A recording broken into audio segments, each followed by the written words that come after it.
Un jour à Tiger Beach, on s'était retrouvé avec un grand requin marteau au milieu des requins tigres.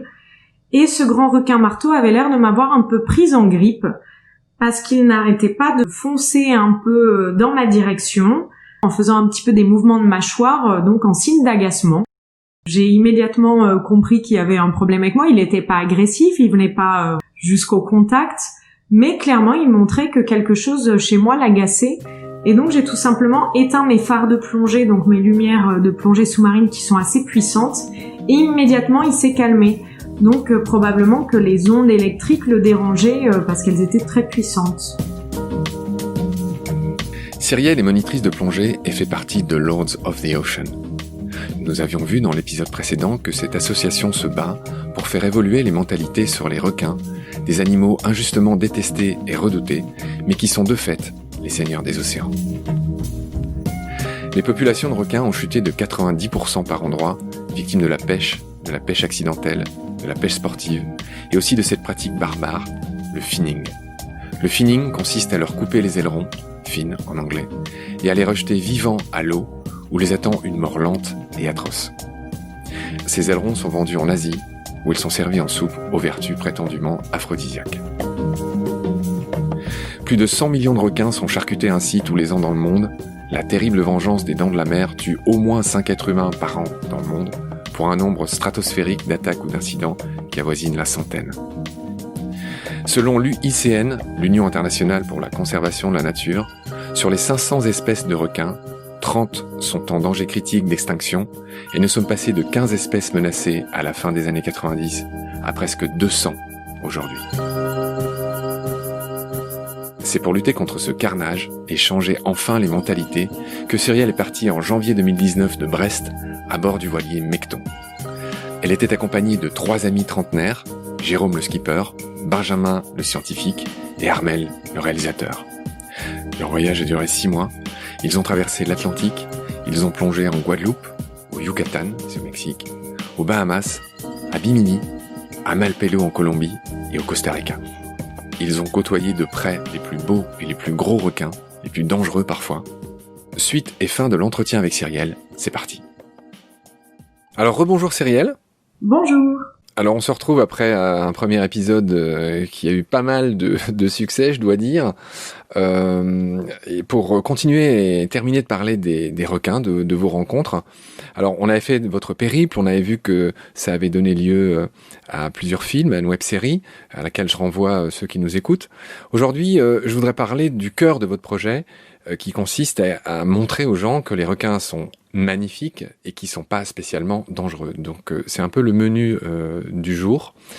Et donc je commencerai par dire que le nom même de requin a une étymologie, alors moi je suis un peu un fan d'étymologie, assez déconcertante. Est-ce que tu veux bien nous rappeler l'étymologie de requin ? En vrai, il y a plusieurs pistes là-dessus parce que tout le monde s'accorde pas forcément sur l'étymologie du mot requin, donc je sais pas trop à laquelle tu fais allusion, mais il y en a plusieurs qui disent que ça viendrait du mot requiem, ce qui semblerait pas forcément avéré. On pense que c'est plutôt un rapprochement qui a été fait bien plus tard, mais une origine plus probable, ce serait un rapprochement avec le mot chien, en tout cas en français, qui en vieux français se disait quin.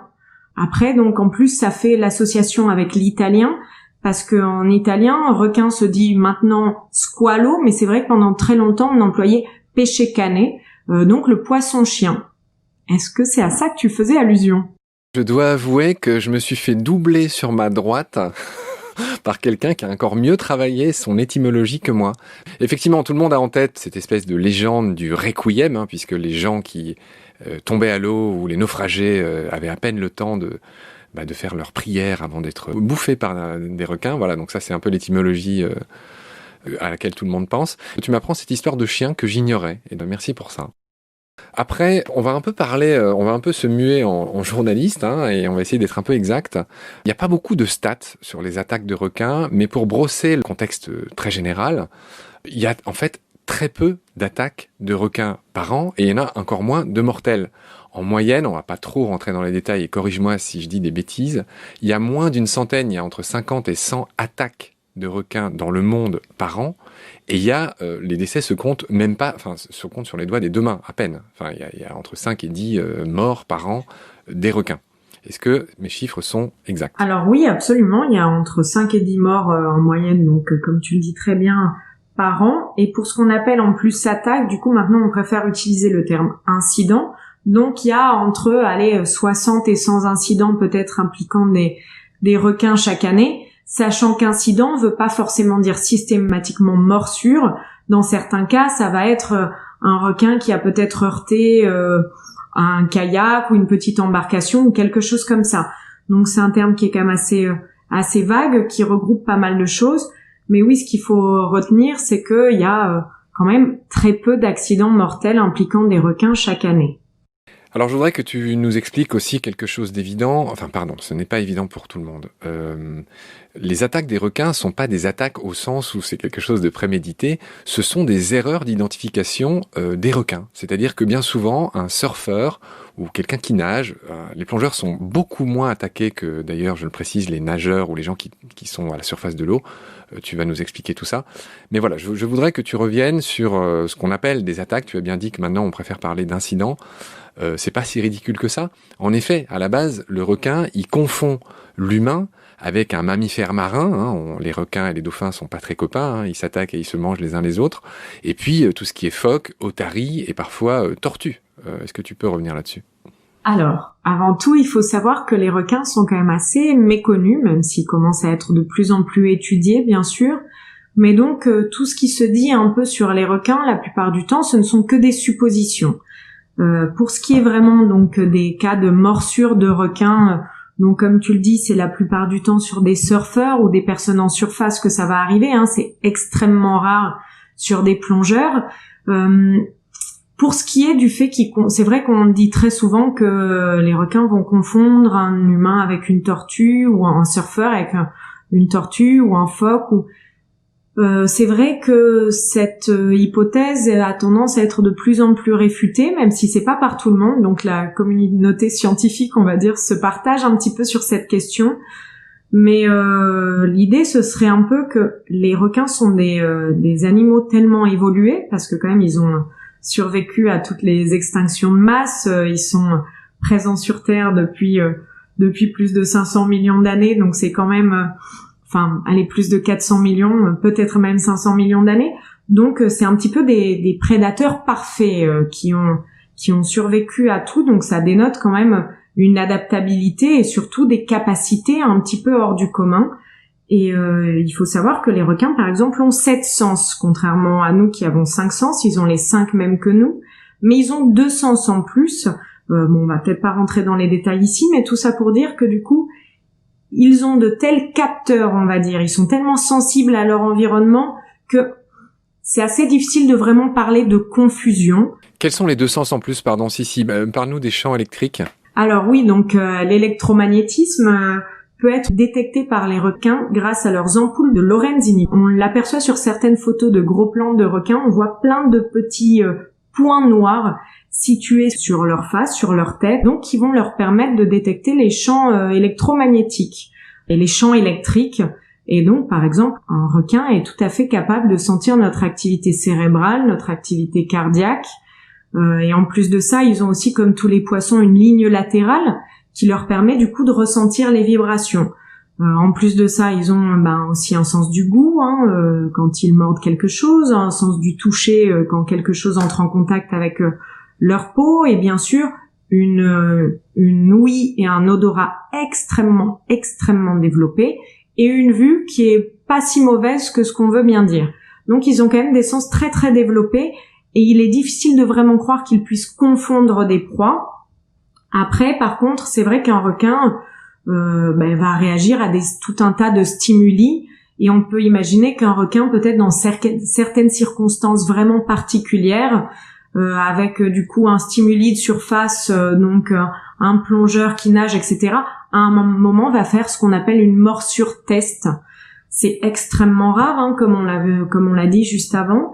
Donc il faut pas croire que les requins essayent souvent. On n'est pas du tout considérés comme des proies par les requins, mais parfois, dans des circonstances très très précises, il peut arriver qu'ils testent. Donc très souvent, ça va être une morsure où ils vont mordre puis recracher. C'est quasiment jamais pour essayer vraiment. C'est d'ailleurs rarement plusieurs morsures. Ça arrive, mais c'est très très rare. Donc voilà, en tout cas, c'est vrai que peut-être que les surfeurs envoient plus des stimuli de proie qui ressemblent à des stimuli de proie que les plongeurs, etc. Mais c'est pas pour ça qu'ils nous confondent pour autant avec une tortue ou un phoque. Je pense que c'est presque un peu insultant pour leur capacité hors norme de super prédateurs. Alors, merci pour ces précisions, hein, j'apprends beaucoup de choses avec toi. Je voudrais continuer sur ce chapitre des attaques, de ce qui a collé cette très mauvaise réputation à des animaux qui sont par ailleurs sublimes et fascinants. Hein. Je crois qu'on est tous les deux amoureux, c'est clair. Je vais donner quelques chiffres et tu les rectifies si je dis des bêtises. Mais il y a à peu près 470 espèces de requins en tout. Sur ces presque 500 espèces de requins, il y en a même pas 30 qui sont considérées comme dangereuses, dont 5 ou 10, hein, ça dépend les études, qui ont commis des attaques. Est-ce que ces chiffres préliminaires sont à peu près corrects ? Alors oui, de toute manière, c'est vrai que c'est des chiffres, notamment sur le nombre d'espèces totales qui évoluent, hein, parce qu'on en trouve encore, etc. Donc maintenant, je crois qu'on estime qu'il y a 500, ça dépend les chiffres, 530 à peu près espèces de requins, mais ça compte aussi celles qu'on ne connaît que par leurs fossiles. Donc ça veut pas dire qu'il y a 500 espèces encore en vie. Mais du coup, oui, sur toutes ces espèces-là, déjà, il y en a beaucoup qu'on ne verra jamais parce qu'elles vivent dans les grandes profondeurs. Et sur donc peut-être la 50aine d'espèces qui peuvent être observées en plongée sous-marine, on peut avoir la chance d'observer, on va dire qu'il y en a, oui, 5 qui sont considérées comme vraiment dangereuses pour l'homme. Alors, on va y venir. Toujours pareil, hein, je voudrais mettre derrière nous toutes ces histoires de chiffres, mais je voudrais surtout que tout le monde comprenne et un sens, en fait, des proportions. Il y a quelqu'un de très connu dans le monde des requins qui s'appelle George Burgess, qui est un Américain, qui était le conservateur, ou qui est toujours peut-être le conservateur du musée d'histoire naturelle de Floride, qui a fait cette célèbre comparaison qui nous est tous restée, qui a dit qu'il y avait plus de risques de mourir par chute de noix de coco sur la tête que par attaque de requin.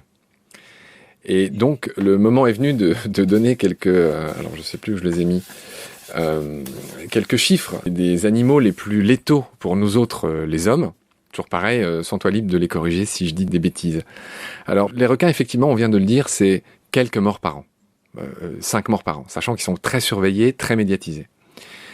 Alors, c'est pas forcément gradué, mon histoire, je les prends comme je les vois. Les serpents, allez, bon an, mal an, c'est entre 50 et 100 000 morts par an. Les scorpions, 5 000 morts. Les éléphants, 100 morts par an. Les hippopotames, qui sont vraiment les gros tueurs d'Afrique, c'est 500 morts par an. Et là, on va rentrer dans les trucs auxquels on pense jamais. Alors, je passe les mouches tsetse et autres ténias. Bon, là, c'est quelques milliers de morts par an. Bon, j'en parle même pas de cela. Chiens, 25 000 morts par an. J'allais oublier les crocodiles, 1000 morts par an à peu près. Et j'arrive aux 2 super champions qui battent tout le reste absolument à plat de couture. Tu vois qui ça peut être ? Alors, dans les plus fortes mortalités ou les plus rigolos, pardon, en termes d'animal ? Non, c'est un peu les deux. Enfin, c'est pas rigolo, hein. On parle quand même de morts d'hommes, mais les plus fortes, oui, de très loin. Plus improbable aurait été plus exact. En termes, je sais pas si tu as enlevé le moustique. Non, bien sûr. Bien sûr. Donc, moustique avec le paludisme, la malaria, c'est à peu près 1 million de morts par an dans le monde. Et le bon numéro 2, qu'on oublie beaucoup, c'est l'homme. L'homme qui est un loup pour l'homme, 500 000 morts par an, 2 mains d'homme. Donc on est sur du 100 000 fois plus que les requins. Sachant que les hommes, c'est aussi eux qui déciment les requins. Enfin, c'était juste pour recadrer un petit peu. Je sais pas si tu as quelque chose à dire par rapport à ça. Oui, je pense que c'est bien de rappeler ces chiffres juste pour remettre les requins à leur juste place un peu là-dedans, parce que nous, l'idée n'étant pas de dire que les requins sont de gentils chatons, bien sûr que non, mais ça reste des animaux sauvages dans leur environnement naturel, donc il peut y avoir toujours potentiellement un risque. Mais l'idée, c'est de montrer que ce risque, contrairement à la médiatisation qu'on en fait, ou contrairement aux films d'horreur qu'on connaît bien, n'est pas du tout aussi important qu'on l'imagine, voire il est presque dérisoire, ce qui n'enlève rien bien sûr à l'horreur des accidents, Mais même il y a un autre exemple que je trouve assez parlant, c'est par rapport aux méduses. Si je me trompe pas, je crois que les méduses, c'est environ 50 personnes par an qui meurent à cause d'une piqûre de méduse. Donc c'est quand même 10 fois plus que les requins, sachant que pour ces personnes qui meurent de piqûres de méduse, parfois c'est même des personnes qui ne sont pas allées dans l'eau, c'est tout simplement en marchant sur la plage. Donc au bout d'un moment, oui, il y a des risques partout, et surtout avec les animaux sauvages.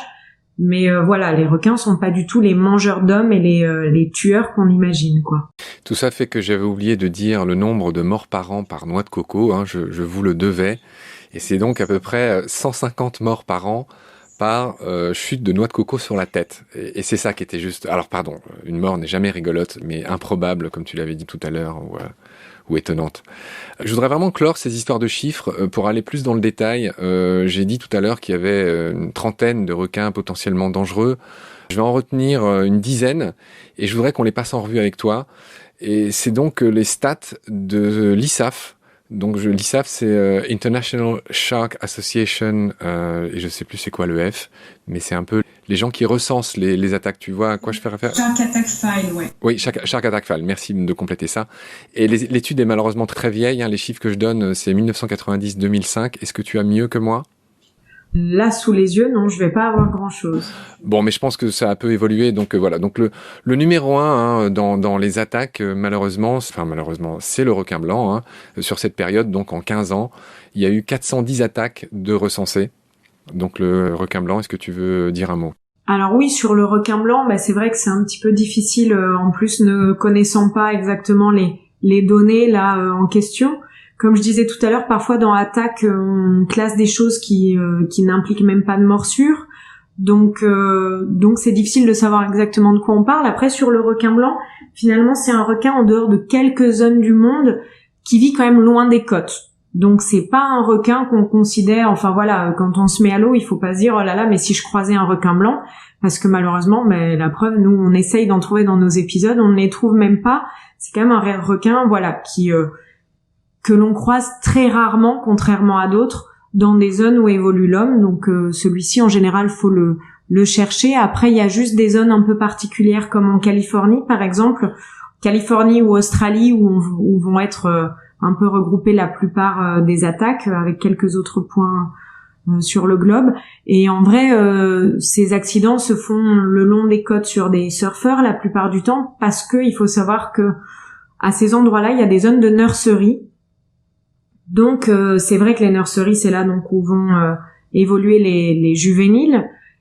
Et donc c'est vrai que c'est des zones où il y a du passage de grands requins quand même proche des côtes et tout ça, mais il y a très peu d'endroits dans le monde où c'est le cas. Voilà, après la plupart de ces morsures, en tout cas une fois de plus, étant sur des nageurs ou des surfeurs. Voilà. Très bien. J'ai changé mon fusil, ou plutôt mon harpon d'épaule en cours de route. Je vais te dire quels sont les requins les plus impliqués dans les attaques. Et puis après, je voudrais qu'on dise un mot sur chaque requin sans nécessairement parler à chaque fois des attaques. Donc je vais te faire mon petit tableau, puis après on va passer aux espèces les plus remarquables. Donc le numéro 1, je l'ai dit, c'était le requin blanc, 410 attaques. Ensuite, beaucoup moins, enfin un tiers de moins, c'est quand même en bon numéro 2, le Galeocerdus cuvier. Donc ça, c'est le tigre. Je vois que tu connais même tes noms latins. En 3, c'est le Carcharinus leucas. Le bulldog. Très bien.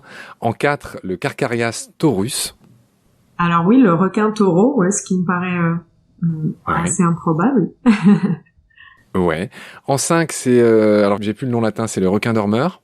Ah, d'accord. En 6, le requin nourrice, oui, donc on parle... D'accord. En 6, c'est un de mes petits préférés, c'est un de mes gros préférés, c'est le requin mako, qui est en voie d'extinction, dans l'Atlantique Nord en tout cas.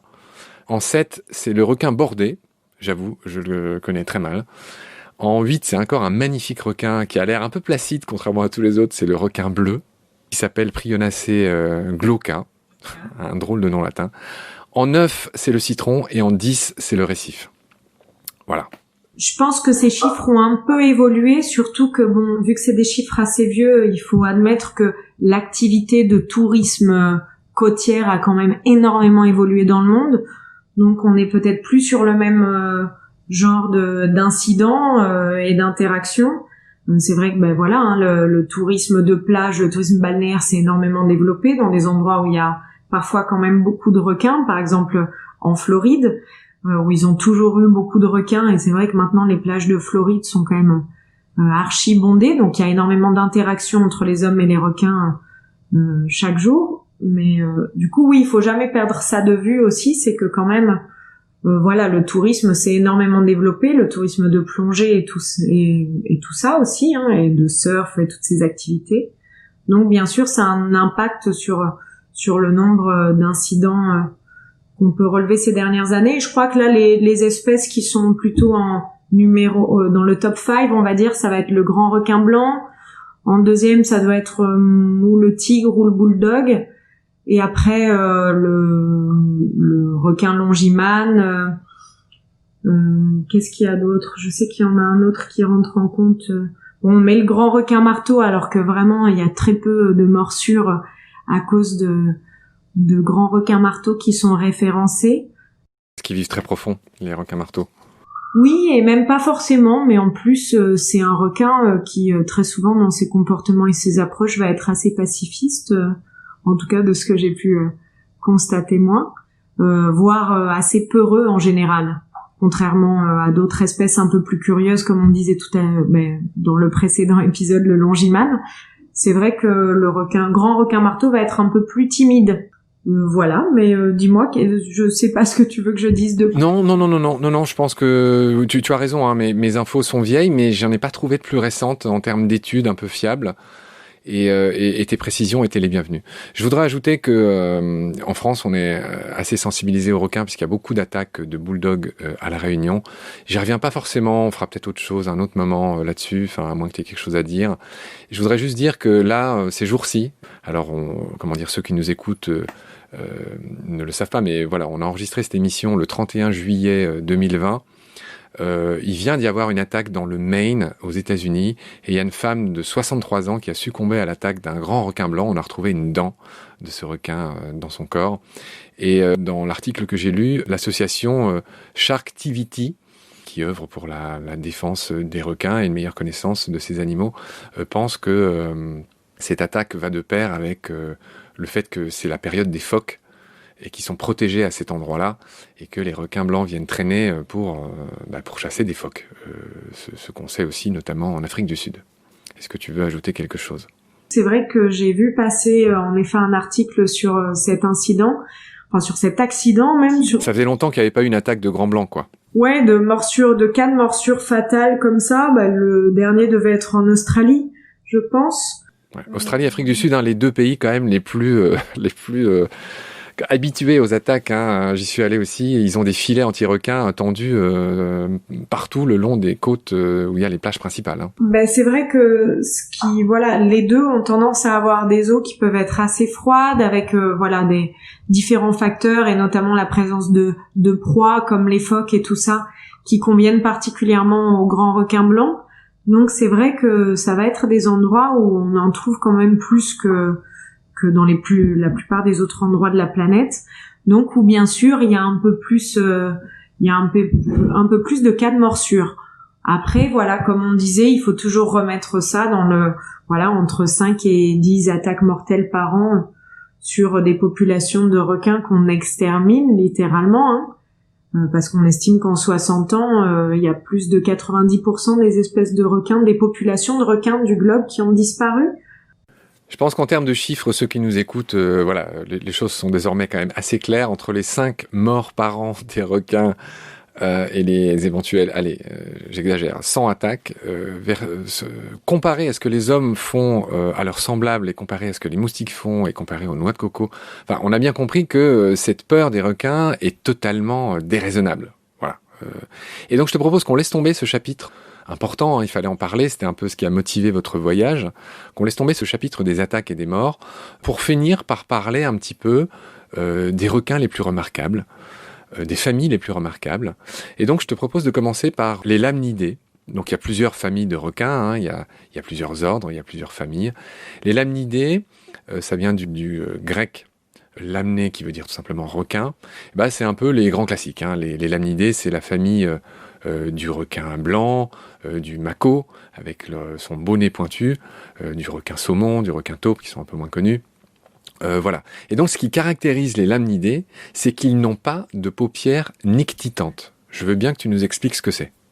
Alors la paupière nictitante, en effet, c'est quelque chose que vont avoir certaines espèces de requins, qui est, comme le dit son nom, une sorte de paupière qui va se lever du bas vers le haut, et donc ça fait une espèce de couverture blanche qui va servir à protéger l'œil des requins quand ils s'apprêtent par exemple à entrer en contact avec une proie, avec un obstacle ou avec quelque chose, ou avec un danger potentiel. Donc ça va leur servir tout simplement à protéger leurs yeux. Très bien, donc ça c'était pour la paupière nictitante qui distingue les lamnidés par exemple, des carcarinidés. Et là, c'est pareil, moi je m'intéresse beaucoup à l'étymologie. C'est un joli nom, carcarinidés. Tout le monde connaît le nom latin du requin blanc, Carcharodon carcharias. Et donc, en grec, carcharos, ça veut dire coupant. Et rhino, c'est le nez. Donc, l'étymologie de ce nom, c'est les nez coupants. Et donc, cette famille des carcharinidés, c'est celle des longimanes, des tigres, des requins bleus et aussi, si je dis pas de bêtises, des requins bulldogs. Est-ce que tu confirmes ce que je suis en train de dire ? Oui. Bon. Il y a une autre famille, alors j'ai un peu mal vendu mon histoire, je parle d'abord brièvement des familles, puis après on va voir chaque espèce. Donc mon amour total pour les sphyrnidés avec un Y, PHY, c'est la famille des requins marteaux, donc qui compte 10 espèces. Et j'ai précisé tout à l'heure que voilà, les requins marteaux, ils sont très spéciaux, ils peuvent faire des virages plus serrés, ils ont de meilleure portance grâce à cette barre en T. Ils ont une très grande, enfin en tout cas le grand, le Sphyrna mokaran, le grand requin marteau, il a une immense nageoire dorsale, c'est presque celui qui a la plus grande nageoire dorsale chez les requins. Et puis, est-ce que tu veux ajouter quelque chose sur les sphyrnidés ? Le plus marquant, voilà, ça va être cette forme de marteau là très particulière et justement sur laquelle il y a énormément d'ampoules de Lorenzini. Donc c'est vraiment des requins qui vont être très très sensibles aux champs électriques. Et d'ailleurs, si je peux dire une petite anecdote à ce sujet-là sur notre rencontre avec les grands requins marteaux pour montrer cette hypersensibilité, il se trouve qu'un jour à Tiger Beach, on s'était retrouvé avec un grand requin marteau donc au milieu des requins tigres. Et ce grand requin marteau avait l'air de m'avoir un peu prise en grippe parce qu'il n'arrêtait pas de foncer un peu dans ma direction en faisant un petit peu des mouvements de mâchoire, donc en signe d'agacement. Et j'ai immédiatement compris qu'il y avait un problème avec moi. Il n'était pas agressif, il venait pas jusqu'au contact, mais clairement il montrait que quelque chose chez moi l'agaçait. Et donc j'ai tout simplement éteint mes phares de plongée, donc mes lumières de plongée sous-marine qui sont assez puissantes, et immédiatement il s'est calmé. Donc probablement que les ondes électriques le dérangeaient parce qu'elles étaient très très puissantes. Voilà. C'est une magnifique histoire. C'est une magnifique histoire qui montre à quel point ils sont sensibles à des choses que nous on ne voit pas, puis aussi à quel point on peut être intrusif finalement de venir avec ces lumières auxquelles ils sont pas habitués. Complètement. Et à quel point ils sont tolérants aussi, parce que c'est pas parce que je le dérangeais et parce qu'on est, comme tu dis, intrusif de par bien des manières sous l'eau, et quoi qu'il en soit, c'est pour ça qu'il a tenté de me mordre justement, ou qu'il est devenu agressif. Très bien, alors il nous reste 10 minutes, on va essayer de bien les mettre à profit. Je voudrais aborder une série de faits sur les requins et passer en revue les différentes espèces. Déjà, je voudrais aborder la confusion entre le requin bulldog, qu'on appelle bull shark en anglais, qui est souvent confondu avec le requin taureau, en tout cas en français, qui appartient pour le coup à une autre famille, la famille des Odontaspithidae, qui est une famille assez caractéristique, c'est un peu les requins qui ont l'air le plus terrifiants, puisqu'ils ont des dents extrêmement visibles et extrêmement effilées. Donc c'est la famille du requin taureau, c'est les raggies, les célèbres raggies qui est en Afrique du Sud, des ragged tooth shark en anglais. Alors pardon, moi je connais les noms surtout en anglais. Tu vois qu'ils sont aussi dans les aquariums et qui ont des dents très visibles et très effilées. Tu veux dire un mot sur ça ? Ils sont vraiment victimes un peu d'un délit de sale gueule parce que c'est vrai qu'ils font partie de ces requins assez impressionnants avec toutes leurs dents protubérantes là, qui sortent de tous les côtés. Et c'est vrai que avec donc les requins taureaux et les requins bulldogs en français, il y a cette confusion un peu de noms parce que en effet si on traduit bull shark en anglais ça veut dire requin taureau, mais nous on fait allusion à une autre espèce quand on parle de requin taureau. Donc voilà, ça peut prêter à confusion. Malheureusement c'est souvent le cas entre les noms français ou anglais, tout simplement parce que parfois il y a des espèces qui ont été découvertes plus ou moins au même moment, ou en tout cas référencées plus ou moins au même moment dans des endroits différents et donc dans une langue différente. Et après, ou parfois il y a des problèmes de traduction, où il y a une espèce, on pensait qu'elle était différente, on lui a donné un autre nom, puis au final c'était la même. Enfin, donc voilà, c'est toute la problématique des noms, de donner des noms vernaculaires aux différents animaux. Donc c'est vrai qu'il y a cette confusion. C'est pas le seul requin d'ailleurs qui est victime d'une confusion un peu comme ça. Mais donc le bull shark anglais est bien le requin bulldog français. D'accord, ça c'est clair, ça c'est précisé. Je rappelle que ces requins qui nous causent des petits soucis à La Réunion sont bien des requins bulldog, des bull sharks. J'enchaîne, toujours pareil, j'essaye de placer un maximum de faits intéressants dans cette fin d'émission. Je voudrais reparler du mako vite fait. Le mako a sans doute le record de vitesse. C'est un requin qui est magnifique, qui a de gros yeux, c'est sa principale caractéristique. Il a un nez très pointu, le mako. Et le mako peut faire des pointes à 70 km/h et peut donc chasser les poissons les plus rapides des océans, qui sont les espadons et les espadons voiliers. J'ai eu le cœur assez fendu quand j'ai habité au Chili pendant 5 ans et j'ai vu des cadavres de mako qui étaient pêchés et vendus aux États-Unis. Puisque, ça va me faire l'enchaînement, les makos font partie des rares requins qui ont une chair qui se consomme. La plupart des requins, par bonheur pour eux, ont une chair qui ne se consomme pas. Par malheur pour eux, c'est surtout leurs ailerons qu'on chasse, c'est le fameux finning. Ça, c'est terrifiant. Mais on consomme aussi la chair de certains requins, bien qu'elle soit souvent imbibée d'urée, donc de pipi. Je te laisse nous expliquer pourquoi. Alors oui, il y a l'urée, parce qu'il faut savoir que donc les requins ne font pas pipi, ils transpirent leur urée. Mais il y a un autre gros problème quand même avec la consommation de la chair de requin, c'est qu'en plus les océans étant vraiment pollués et les requins ayant une croissance lente et étant au sommet de la chaîne alimentaire, ils accumulent aussi des quantités de métaux lourds et d'autres molécules problématiques, on va dire, assez impressionnantes. Donc de toute manière, ils sont vraiment, même quand leur chair peut être bonne, ils sont vraiment impropres à la consommation.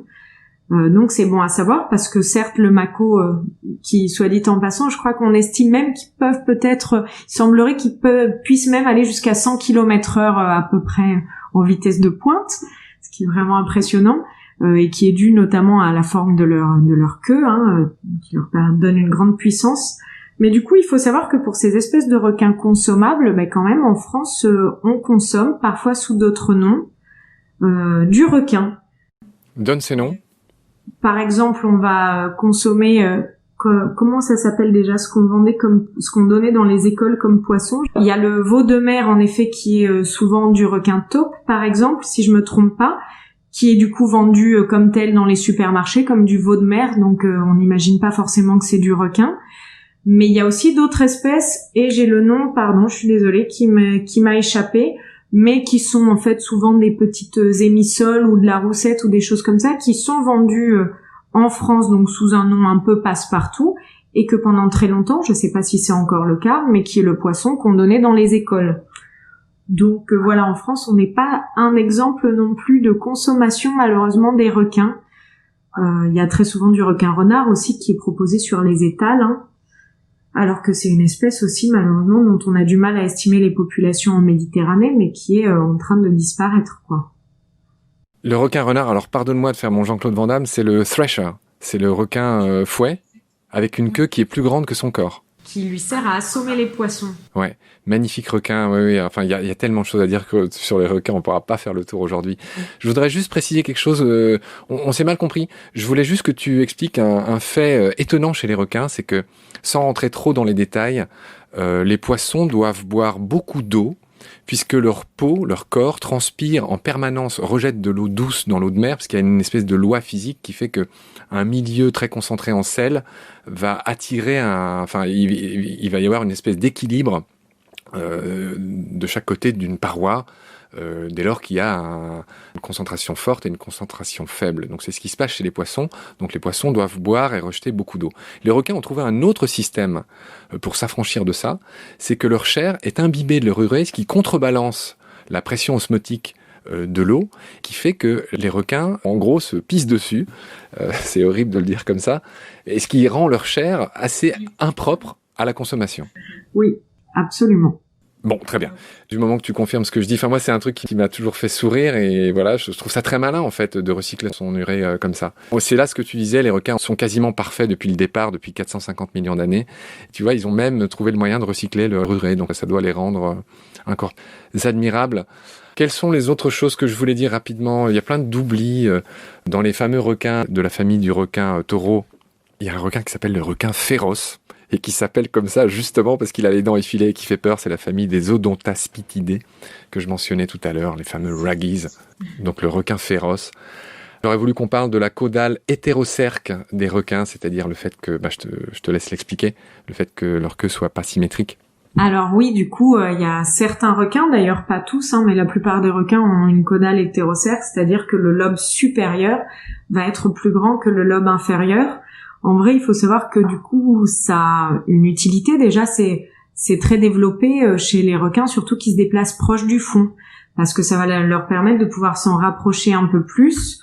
Donc, ils vont pouvoir voilà, s'approcher du fond sans que leur nageoire touche par terre. Mais il y a des requins qui vont avoir justement le lobe inférieur quand même plus développé que d'autres. Par exemple, le requin mako qui lui a vraiment une caudale qui va être assez symétrique. Et ce qui va lui donner sa puissance. Alors qu'un requin qui a un lobe inférieur vraiment très peu développé va être un requin en général qui a moins besoin d'être rapide, par exemple. Mais qui va être plus manœuvrable dans les récifs. Très bien. Alors l'émission touche à sa fin. Je vais balancer mes dernières cartouches et puis tu les commenteras si tu le souhaites. Mais je voulais vraiment essayer de tout dire. Notamment qu'il y a quelque chose qui m'avait fait sourire, c'est que le requin tigre, qui est magnifique aussi, c'est juvénile, c'est pas des rayures, mais c'est plutôt des taches qui tendent à devenir des barres au fur et à mesure que l'animal grandit. Donc voilà, les juvéniles ressemblent plus à des léopards et ils deviennent des tigres en grandissant. Je voulais dire un mot sur le requin du Groenland, qui fait partie d'une famille qui s'appelle les Symniosidae, qui est ce requin qui a tout simplement qui aurait le record de longévité de tous les vertébrés. C'est un requin qui pourrait vivre jusqu'à 400 ans, qui est assez tranquillou, qui est un requin benthique, c'est-à-dire qui vit au fond, qui est tout lent, et qui pourrait vivre plus de 400 ans, on pense. J'aurais aimé en parler plus du requin du Groenland, qui est souvent aveugle et qui a une crevette qui vit dans ses yeux. C'est assez terrifiant. Dire un mot aussi sur est-ce qu'on dit un mot sur les roussettes? Non, tant pis pour elles. C'est ces tout petits requins qui font le plaisir de certains aquariophiles, puisque certaines espèces d'adultes qui dépassent pas quelques dizaines de centimètres. Et puis voilà. Est-ce que toi-même tu voudrais nous rajouter quelque chose sur les espèces les marquantes que nous n'aurions pas encore citées? Écoute, je pense que tu as fait un beau tour d'horizon. Allez, on peut en rajouter un petit qui est pas si emblématique et très impressionnant, mais quand même qui était très présent dans nos eaux et qui en a beaucoup disparu, c'est le requin ange. L'ange de mer. Le requin ange commun qu'on trouve maintenant aux Canaries, mais qui a été exterminé de l'Atlantique Nord et qui avait quand même donné son nom à la baie des Anges à Nice, parce qu'apparemment autrefois on en trouvait énormément sur les côtes du sud-est de la France, et maintenant on n'en trouve plus du tout, ou peut-être il semblerait à certains endroits de Corse, mais c'est devenu extrêmement rare. Voilà. Merci Cyrielle. Alors j'ai poussé jusqu'au bout, c'est passionnant. Moi j'ai vraiment que des papillons dans le ventre depuis le début que je parle avec toi. Je te remercie infiniment. Je sais que vous êtes très occupé en ce moment, très sollicité par les médias, et je renvoie tout le monde vers vos sites Lords of the Ocean. J'ai passé un excellent moment avec toi. J'espère te rencontrer un jour à Nice. On l'a dit tout à l'heure. Voilà, je peux que te remercier de tout ce que tu m'as appris, de tout ce que tu nous as appris sur les requins, qui sont des créatures juste admirables. On ne sait pas comment le dire, on ne sait plus comment le dire, et qui sont pourtant ultra chassés. 90% de la population des requins aurait disparu, je le rappelle. C'est vraiment à pleurer. Et je te laisse le mot de la fin, et voilà. Merci de cette invitation en tout cas, et de cette discussion très intéressante.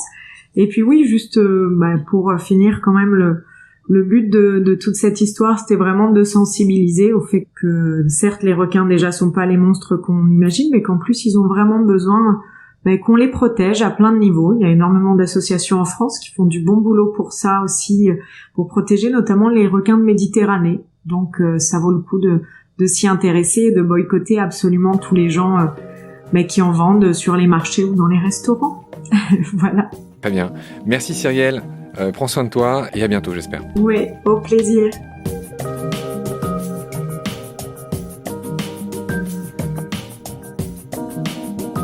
c'est la fin de cet épisode. Merci de l'avoir suivi. Rendez-vous tous les mercredis et les dimanches pour de nouvelles découvertes. Merci de partager le lien de Baleine sous Gravillon et de vous abonner sur votre plateforme d'écoute si vous avez aimé. Des étoiles et des commentaires sont indispensables pour être mieux référencés et j'en ai beaucoup trop peu pour l'instant.